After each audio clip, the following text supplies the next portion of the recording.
All right, welcome everyone to the first 2021 event in our RGS-IBG GIScience webinar series. My name is Andrea Ballatore from Birkbeck, University of London, and this is our series of events to showcase current trends in our great interdisciplinary area, GIScience. Some people nowadays call it geographic data science. And we hope that that this series gives you new perspectives. So this in this event we have the pleasure to host Professor Ross Purves from the University of Zurich. Ross has been doing work in GIScience for the last 2 decades, and he has given a great contribution to geographic information retrieval. So if you worked in that area, you certainly came across his work. And in the area of user-generated content, volunteer geographic information that are close to my work too. And I was also checking that Ross worked on physical geography as well, and I didn't know that, so that's an angle. A known angle for me. And so let's welcome Ross to our event, and the floor is yours. As usual, sorry, before you start, as usual, the questions you can put them in the chat, and I recommend that you wait until the end of the talk. So that we can monitor and have a proper discussion. All right. Okay, so hopefully everybody can hear me, and I guess you can see me in my salubrious home office with my children's Lego. It's really nice to be here. Thanks a lot to Andrea and Stefano for the invitation. I also like the fact there's some names I know, and there's lots of names I don't know, so hopefully this will be interesting for everybody. What I'm going to talk about are the chances, the challenges, and the limits of using text to explore landscape. And I'm going to divide the talk basically into those 3 parts. So first of all, I'm going to talk about why this problem is interesting, what are the things that make it possible to do this, then how we actually do it. So I'm going to talk a little bit about some of the analysis methods and what the results look like. And then I think it's very important to say what the limits are. Before I do that, though, I should say something very important, because lots of the substantive stuff, and in particular, well, no, not in particular, lots of the substantive stuff was just done by other people. So I'm kind of putting things together that I've done with different colleagues. And so all the good bits are from them, and then perhaps the misinterpretation and the stuff that doesn't make sense is from me. So first of all, I want to say something about what we're talking about. What do I actually mean in our work when we talk about landscape, and why is this an important question? And I want to do that by looking at 3 different definitions or ideas. The first of these is the definition from the European Landscape Convention, which many countries, including those not in the EU, so the UK and Switzerland, are both signatories of the European Landscape Convention, which means they have some duties. And in the European Landscape Convention, landscape is defined as an area perceived by people whose character is the result of the action and interaction of natural and or human factors. And that's very important because it puts at its forefront perception, what people actually perceive as being there as part of landscape, and also it makes clear that we're not just talking about the natural landscape, but also human factors and so on. The second definition is from Johnson and Hun in Ethnoecology, where they say landscape's not a mere substrate nor a bundle of actual or potential resources, but instead is invested with a framework of deep meaning. In other words, that meaning matters for landscape. And these ideas have become steadily more important as people have tried to use things like ecosystem services to somehow assess what people use landscape for, measure some of the properties of landscape, and also move away from just sort of privileged, beautiful landscapes to all landscapes and to somehow categorize them. And in that context, the idea of nature's contributions to peoples recently started to be talked about. And here in a paper from Diaz et al. In Science, they said, okay, that cultural ecosystem services in particular, so things like tranquility, things like beauty, perhaps things like spiritual value, are not so easy to measure biophysically. Yeah, how can you tell somewhere's tranquil just because of its biophysical properties? I don't really care about the monetary matrix, but that's part of the whole understanding of ecosystem services. The important thing is that measuring these properties of landscape, things that people care about, has lagged behind, and that also means that they haven't been paid so much attention to necessarily in policy. So that's kind of where I want to start from. These are things that are important to us. And what we want to do is we want to use text, so natural language text, to explore, to quantify, and compare the ways that people perceive landscape and its meanings. And we want to do that in two ways, and I think that's really important. The first way is by macro analysis, geographic data science, digital humanities, geographic text analysis, whatever you want to call it, GIR, all these things where we take data and we somehow aggregate it and analyze it. But I want to emphasize this idea of micro reading, it's sometimes also called close reading, that you actually have to read the stuff, that it matters what people actually said. Yeah, so although people often think what we're doing is analyzing lots of data with computers, we're also reading things, and that's very important. In a GI science perspective, it's also maybe important to say that lots of geographic information that represents landscape, not so much research, but the data that are actually available, are kind of well-structured spatial data. And in these well-structured spatial data, space is typically characterized either in terms of crisp objects or continuous fields, it doesn't really matter which. And very importantly, the attributes of that space are often single valued, and they represent an institutional viewpoint and purpose. And that kind of contrasts with the ideas I just showed you about landscape, because in them it was very clear that the perception of people and how people imbued landscape with meaning was important. And in that imbuing of meaning, there's more than one viewpoint. There isn't a single viewpoint. And we want to try and capture these different ideas. So to give you an idea of what I'm talking about, I want to go for a walk. And I want to go for a walk to somewhere that I quite like, Assynt in Scotland. And I want to think about how Assynt in Scotland might be represented, and in fact, a very specific location in Assynt in different sorts of data. So let's first of all go to quite an interesting data set called the Global Ecological Land Units. It was produced about 4 or 5 years ago. This is a global data set that maps ecosystems, and it does so using bioclimate, landforms, rock type, and land cover. And based on those four classes, you end up with descriptions of individual ecosystems. And if we go, so Assynt is up there in Scotland, in the northwest of Scotland. And if we go to Assynt, to the particular place I'm interested in, then what the Global Ecological Land Unit says is that these are cold, wet hills on carbonate sedimentary rock with grassland, shrub, or scrub. Okay, and this is basically a pixel value based on a combination of classes that have been given some categories. So you could say, well, it might be interesting then to look at these data not using a global classification, but rather using a more local one. So let's go to the UK land cover map. So Assynt's up here, and look at what that represents this particular location as. And if we go back to the same place, then we find heather grassland. And in the introduction, Andrea mentioned that I've done some work on user-generated content or social media or VGI, it doesn't really matter what you want to call it. And one of the reasons we were interested in working with these data was because we thought they could potentially be quite a rich source for looking at place. So something that Grant McKenzie, and I think the first seminar in this series, talked about quite a lot. And it's indeed the case that user-generated content have sort of been shown to be quite a scalable way of looking, first of all, at where, unless you happen to be in Switzerland in this paper amusingly, there's Switzerland, which is just a white block. I guess the UK is going to become white in a lot of these papers now as well.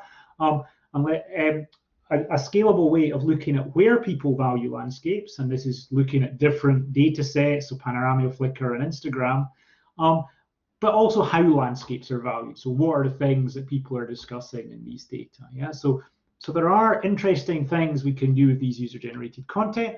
And in fact, if we zoom in to the particular location I'm interested in, and if I know what it's called, or I use some coordinates, then I find a picture like this. And in this picture, we start to see a little bit more. So we see, okay, there are some cliffs.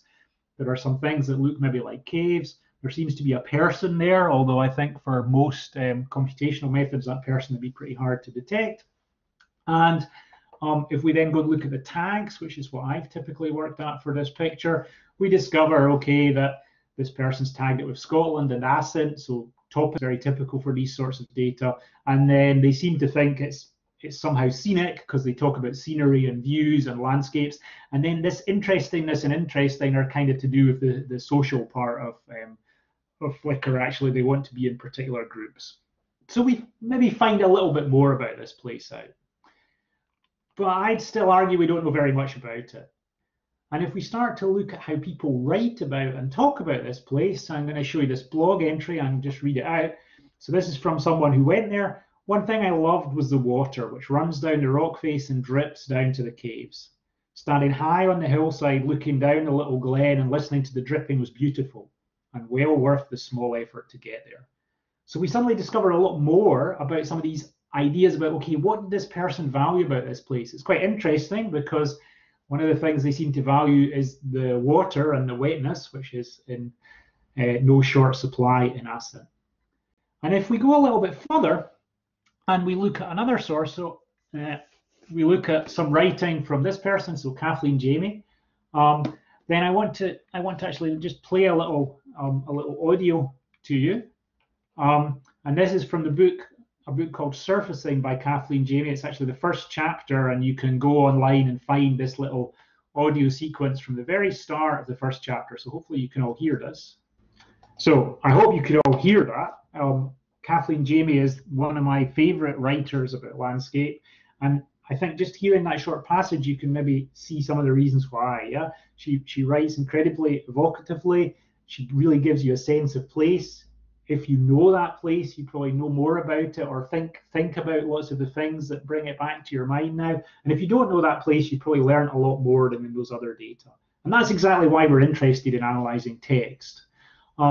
If we move on and have a little bit of a look, then in fact, some work that Florina Vartman did, if we look at different sources for information about landscape, dimensions of landscape, so here we've got things like the people that are there, sense of place, the activities, what people perceive, and then cultural things, the biophysical and place names. Then down here we can see that Flickr tags, for instance, about half of them are actually place names. If we look at sense of place, we can see a very small amount of stuff related to sense of place. The free lists at the top, these are actually in situ questionnaires. And then the one in the middle, which is what we're interested in here, these are hiking blogs in this case for landscapes in Switzerland. But you can see that sense of place, there's a lot of that. There's quite a lot of perception. There's quite a lot of culture. There's still quite a lot of toponyms and quite a lot of biophysical, much more biophysical actually in the free lists when we ask people. So what this kind of shows is that these different sources are quite rich, and in particular this text. And if we take that passage from Kathleen Jamie and do a little bit of going through it, then in terms of people, well, we've got the narrator, this particular person who's there, and it turns out if you read further, then she talks about some children turning up and so on. In terms of sense of place, at least for me, this West Highland landscape, the smur of rain, so a smur basically means rain that's very soft and gentle, but you get completely soaked to the skin. This idea of this ancient landscape. In terms of activities, she talks about things like walking and sheltering from the rain. She hears an echo, she feels the soft rain, she sees the red deer. She talks about things that are really quite cultural, these bone caves, this idea of the Anthropocene, the archaeologists excavating these caves. And then she uses all sorts of generic terms, so things like burn, which is a Scottish word for a stream, or glen, a Scottish word for a valley, ravine, cave, red deer, and so on. And then she also uses some place names. And maybe what's important to say here is that in our work, we end up doing a lot of annotation. We end up spending a lot of time working out what are these different dimensions and how are they captured in the text. So that kind of brings me from the chance to the challenge. So the challenge is, how can we do this computationally? How can we computationally analyze texts like these at scale to explore landscapes? And the first thing I want to say is something about the collections, the data we actually work with. So language really matters. It's very important to be clear in which language we're working in, and in my view, to be clear that these results are not necessarily very easily always transferable between languages. So we work primarily with English and German, very occasionally with a little bit of French, and we work with kind of two sorts of corpora. One is where we have a more or less complete data set. So for instance, these are the Swiss Alpine Club yearbooks that date back to 1864, and they've been digitized by some people in computational linguistics in our university, and we can work with those as a corpus, or we also work with things where we perhaps take a web collection, something like Summit Post, for instance, and we scrape that content and we work with that. And those are kind of domain-specific corpora where we already know the sorts of things we expect people to write about. The other thing, though, that we sometimes do is we search for documents that are, on the one hand, geographically relevant, so they're about ascent, for instance, and on the other hand, thematically relevant. So for instance, if we're interested in perception and individual experiences, we'd look for documents where people actually describe their own experiences. And when we do this, we have to not only identify relevant documents, but we have to deal with duplicates, because there are in fact very many duplicates when you start to do this sort of stuff. So what I want to do is show you two analyses that relate to two of these dimensions. The first one was done mostly by Koen de Rungs, and the second one by Olga Koblet. The first one is looking at biophysical landscape. So basically, what are the objects, the things that people say the landscape is made up of? And in this case, what we want to do is we want to identify those first of all. We want to locate them in space. We want to rank them, so say in which places are which ones important. And then we also want to compare. And we want to do that for Swiss mountain landscapes. And we're going to use the Swiss Alpine Club yearbooks on the one hand and some hiking blogs on the other. And then the second example is of perceived landscape properties. And here what we're actually interested in is we're interested in extracting and comparing the things that people see, hear, and smell in the English Lake District. And we're going to use a corpus, which is a collection of first-person perception that we actually collected for this work. So I'll say a little bit more about that in a minute. So I'm going to very quickly go through these two examples. I'm not really going to go into any great depth about the methods. I'm happy to answer questions afterwards about the methods. I think the key thing to say is that in our work, typically we use existing NLP methods and methods from GIScience and so on, and try and combine them in smart ways. And most of the time, we're not developing amazing new natural language processing methods, because we don't need to do that to answer the questions we want to answer. Rather, we need to combine them in sensible ways. And very importantly, like I already said, we need to spend a lot of time on this annotation. So the first example of the biophysical landforms in Switzerland. The first thing here is just showing actually, so we start off just with texts, and if we locate those texts in space, we end up with a map like this, which basically shows the Alps in Switzerland. It demonstrates that our corpus actually represents the places we would expect it to, and that's only really important for what comes after, because what comes after is we want to link the landscape terms, the objects in this landscape, to space. So we know that we're getting a reasonable signal. And here I show an example of that. So here what I'm showing actually is for each pixel, these are 5 kilometer grid squares, I think, that we take, basically the most prominent feature. And you can see things here like the lakes. So these terms are always in German because we're analyzing German text. So See is lake, or let's see, what else can I find? Down here, the valleys in Ticino, for instance, seem to be very important, and across here, the glaciers, and so on. And this is text in Berg, so this 150 years worth of data. And then if we analyze the hiking blogs, we see something a bit different. So for instance, we see that forest, Wald, is very important, and then these grey things, Grat, these are ridges. And why is that, you might say? Well, that's probably because in the hiking blogs, people are much more talking about things that afford them going to these locations. And in particular, in the Mittelland of Switzerland, the part where I live, people spend a lot, go walking in the forest. And the ridges in the Voralpen, so the pre-Alps, are what you spend a lot of your time walking along. They afford hiking. Yeah, but we can see we can extract these landforms, and we can also see they're a bit different.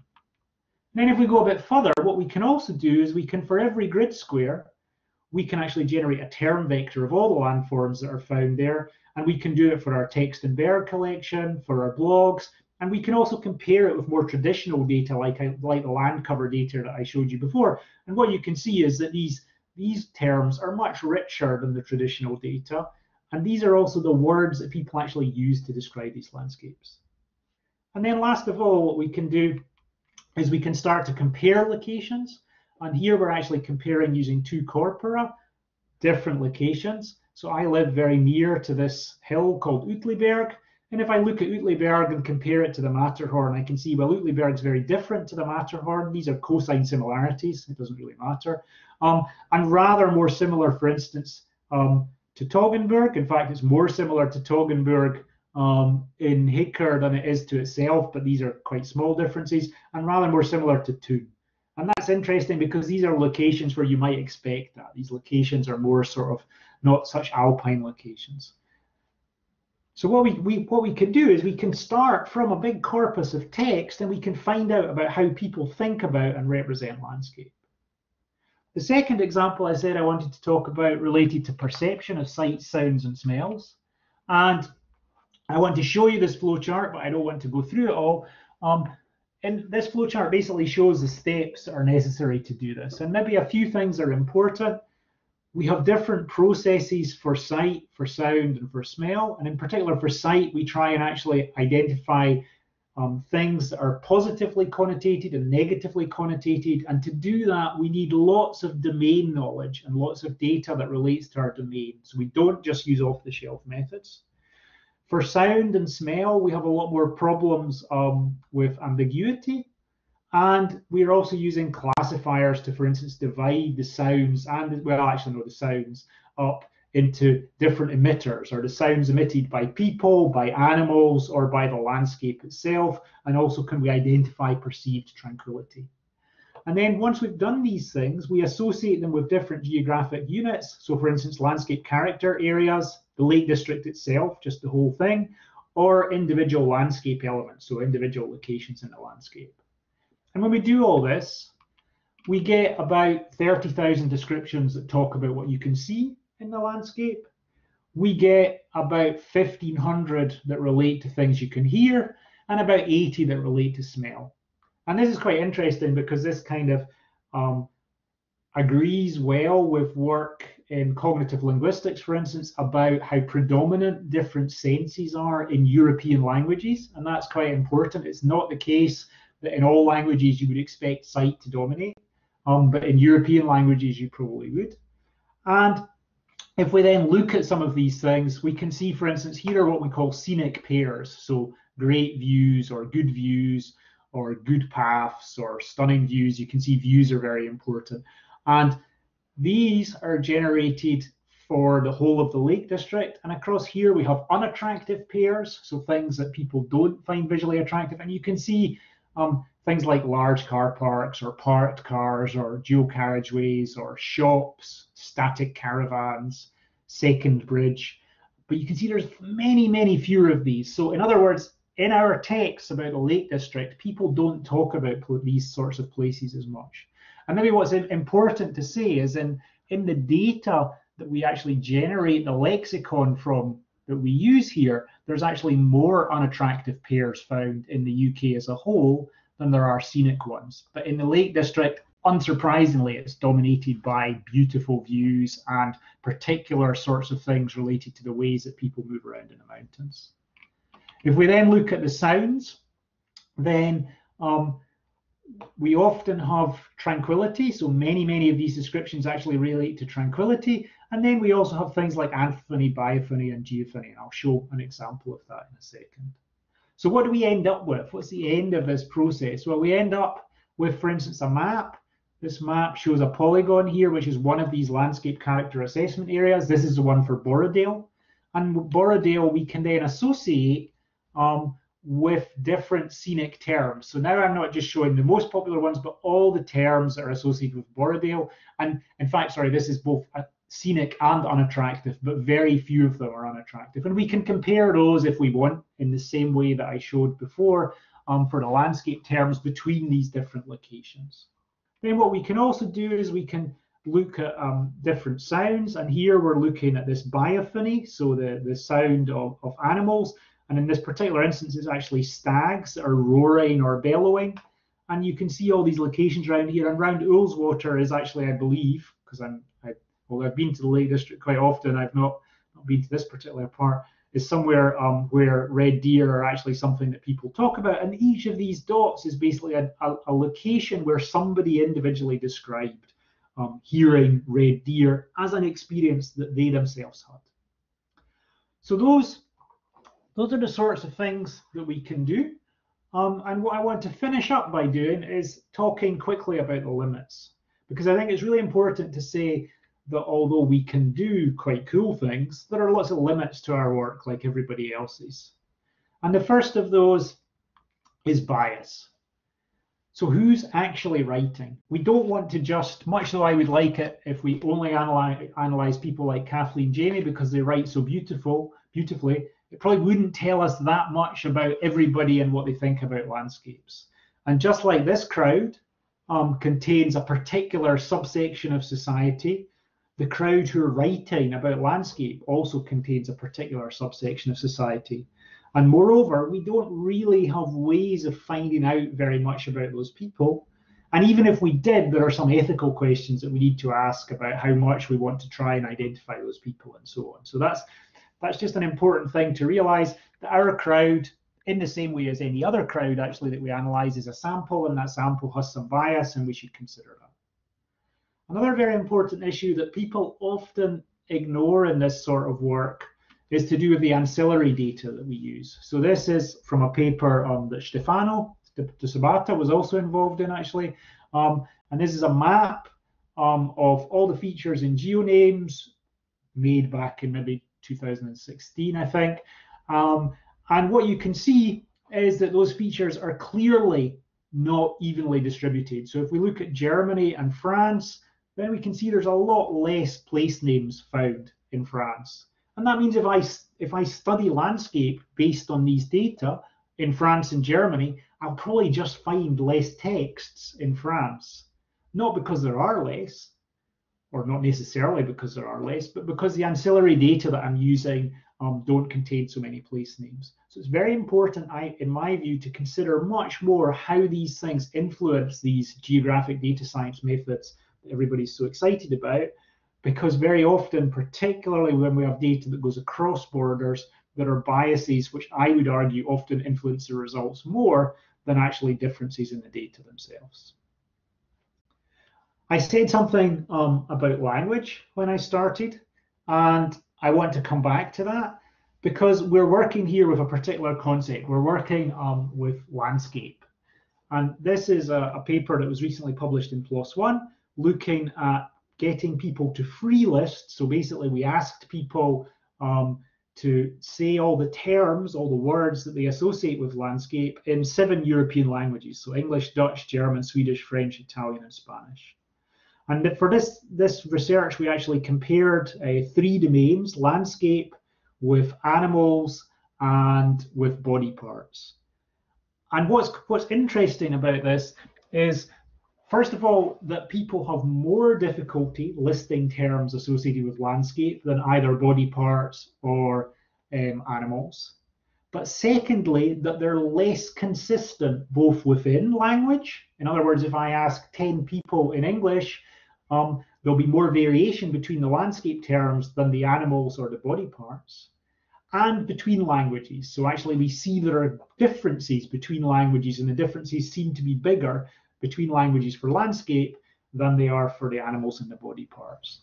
So what that fundamentally means is that if we're interested in, for instance, something like nature or landscape or tranquility, we have to remember that what that means in English might be very different to what it actually means in other language. And we can't just simply attempt to translate these terms, these glosses. Yeah. So thinking about what the concepts are that we're actually working with is very, very important. Then the last limit I want to talk about is using NLP completely off the shelf. So I said we typically use off the shelf methods, but what we also do is we try and build domain lexicons that are relevant to our task. So I wrote this sentence yesterday or the day before. We went for a long muddy walk in the rain and got soaked and frozen. And I think most of us would agree that this sentiment kind of doesn't sound that terribly positive. If I feed it to a standard sentiment processing tool, though, it comes out as being neutral. And why does it come out as being neutral? Well, because the model's trained on Twitter sentiment and film reviews, which really doesn't have very much to do with activities in landscapes.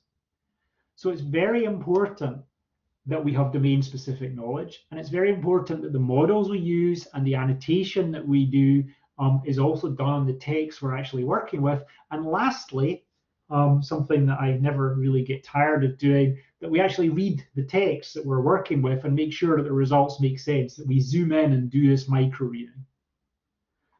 So those are kind of the things I wanted to say. Maybe a few sort of closing remarks. Our work is based around what we see as a need to better capture the diversity of ways that people understand and experience landscapes.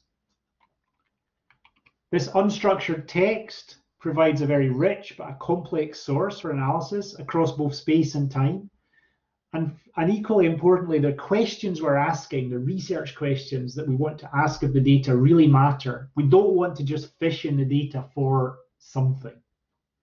And then in terms of the methods, we need to think about, okay, what are existing notions of landscape, ways of classifying, for instance, sounds in landscape, ways of thinking about landforms, what are the properties of the data that we're working with and how do they influence the results, what are appropriate ways of doing matching, and something I didn't really talk about at all today, but is very important to us, how do we go about evaluating these sorts of results?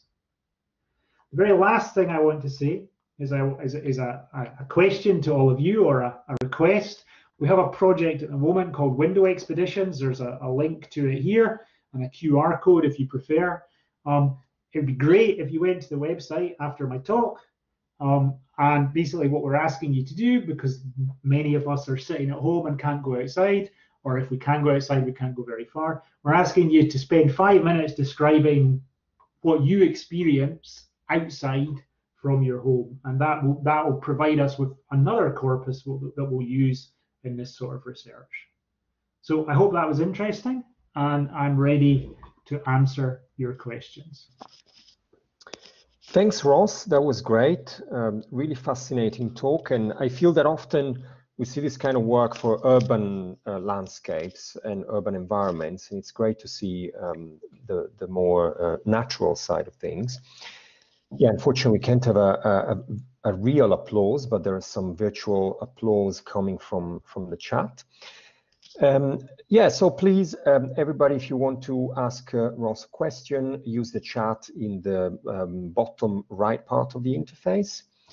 We already have one question from Dave Unwin, who worked at Birkbeck, I can say proudly.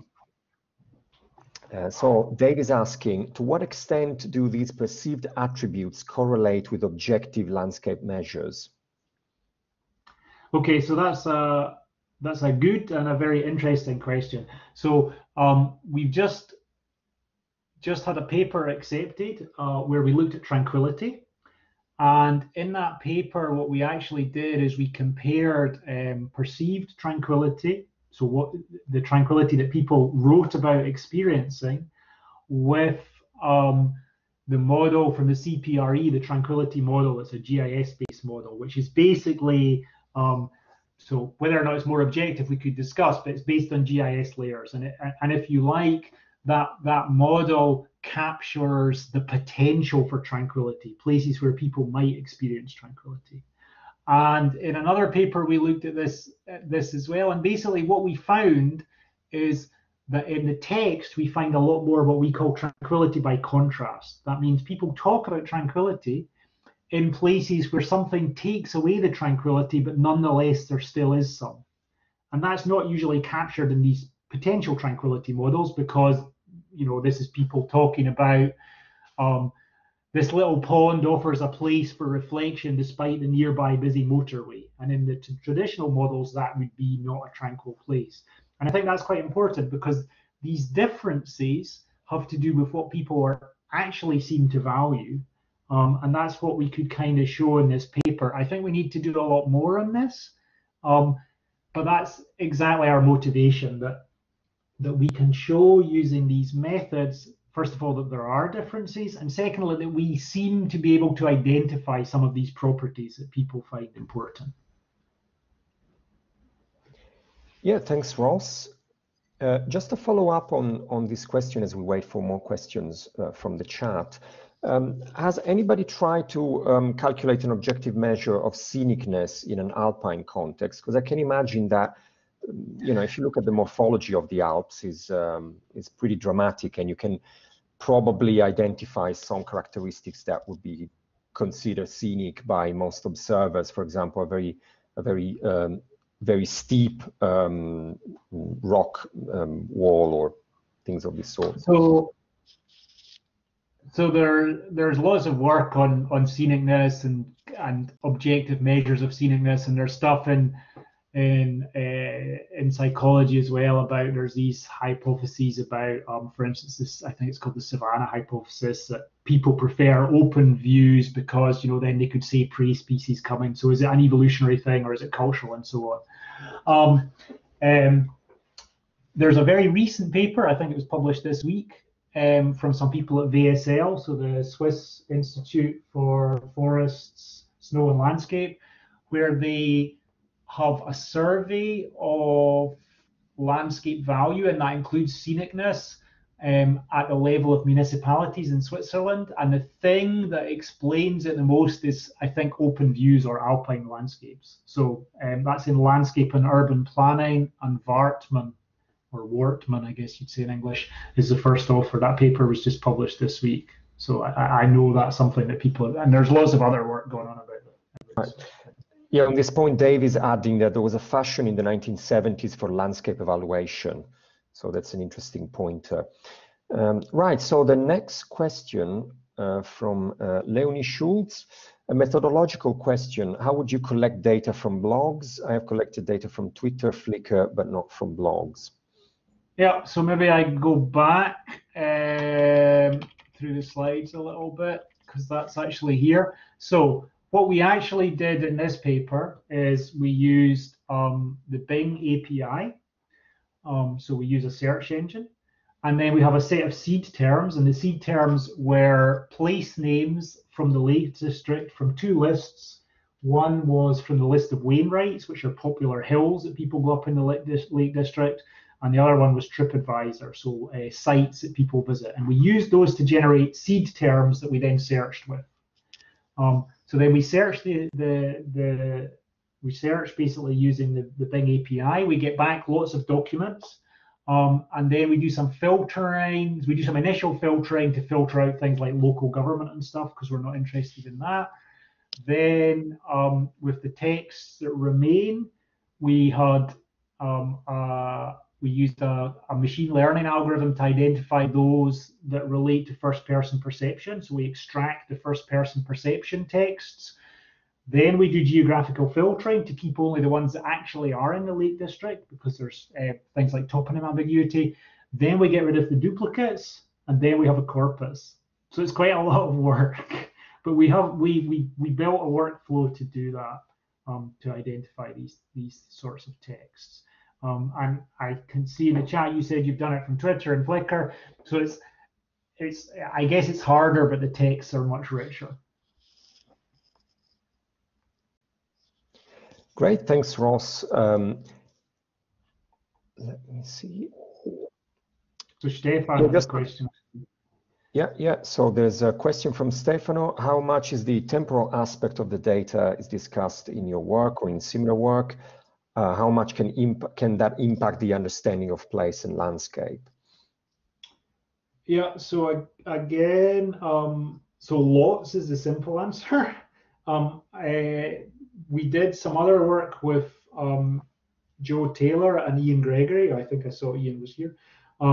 where we compared actually two corpora for the Lake District. We compared a historic corpus, the corpus of Lake District writing, I think it's called, with a more contemporary corpus, and looked at how people described, basically how people described silence in the Lake District and how that had changed over time. So maybe my favorite example is that somewhat bizarrely in the 18th and 19th century, where there were echoes, something that people used to do is they used to fire a cannon so they could hear the echo. And so you find in these historic corpora lots of mentions of the cannon being fired so that they could hear this echo. Yeah, so that would be a good example of how the sounds are very different.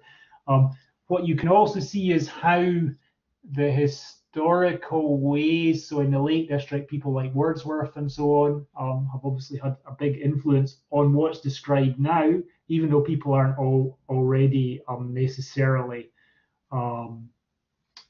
aware of that. Yeah, they don't know that that historical discourse is influencing what they write about now, but it is because of all these.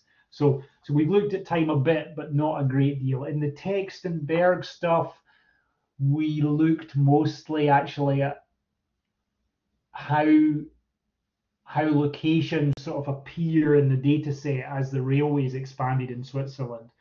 And that corpus is too small, really, to look at temporal change in language. That's great. Thanks, Ross. On that point, I was thinking that an application of your work could be on the history of geology, I guess, or the history of study of the physical landscape, because you could detect how the terminology and the ideas change over time, considering that you have data from the 19th century as well. Sure. Yeah, that would certainly be. Okay. So we have a question from Karina Jones about the methodology again, and I have a corpus of text identified that I would like to analyze, which is already digitized and available online. Which software would I feed this into? And I will always need to create my own seed list, or can this be generated by frequency of words, etc.?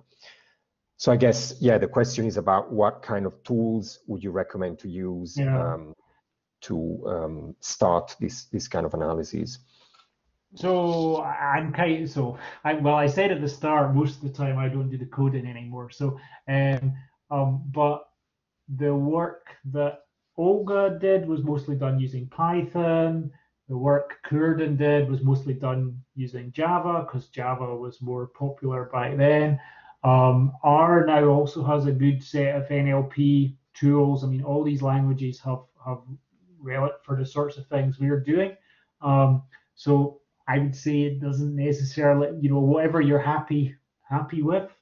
In what's I think important though is this annotation process. So this idea, do I need to create my own seed list, or can this be generated by frequency of words and so on? For instance, in the historical work I talked about before, we went through historical lexicons of words that were used and looked at their meanings to have a lexicon of terms related to sound, because you can't do that just by looking at word frequencies. It doesn't really work. So you can do some things looking at frequencies. Usually we are looking though at some slightly, not just pure frequency, because if you look at pure frequency, it basically represents language. So it just represents language in general. So you need to see whether or not, so for instance, in both of these studies, we looked at some sort of general language use and compared it to our corpora to identify which terms were actually interesting for what we're doing. I know that doesn't kind of answer everything, but I guess that would be a sort of general way of thinking about it. Yeah, thanks. Yeah, and in general, there are a lot of resources for introductions to NLP online. So it's a landscape that's, well, metaphorically a landscape of technologies that are changing very fast. So on this point, Stefano is mentioning that Edina's Digimaps geoparser is not online anymore.